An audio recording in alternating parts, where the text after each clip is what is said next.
Oh yeah, D-Boy music. This one is for my lady. Missy come near better than take your eye pull off away. Black way, time naga ziba kutishwicha dai. Best number vila inindakada. Moyo wangu watawutambisa fish kodo. I better let you go. And the child and the shago. I better let you go.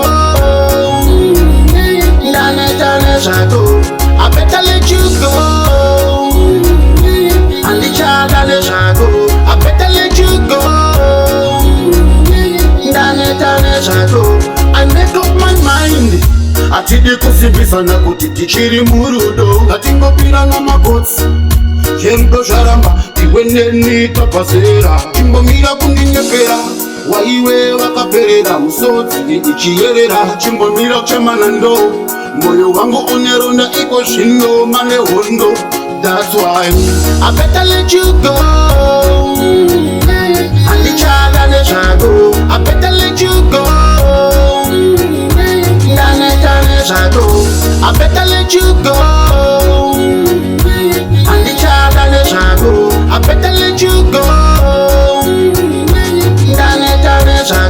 Naitoti uri wangu munyarati. Usasiba uri wangu muparati. Jiyaiwe kunditengesa kwita kunye Judasi. Laindaga ziba kutishwicha dai. Best number fila inindakada.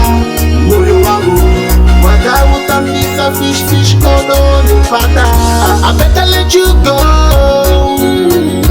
And the child and the shago. I better let you go. I better let you go. And the child and the shago. I better let you go. I make up my mind.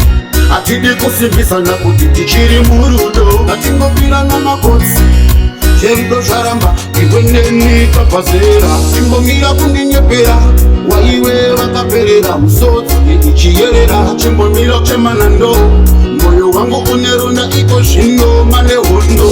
That's why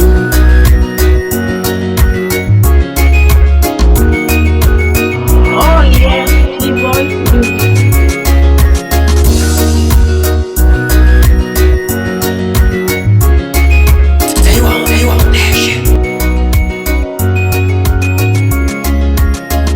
I better let you go.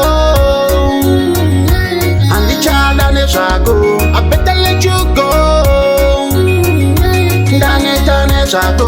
I better let you go. And the child and the shago. I better let you go. Naitoti uri wangu munyarati. Kusasiba uri wangu muparati.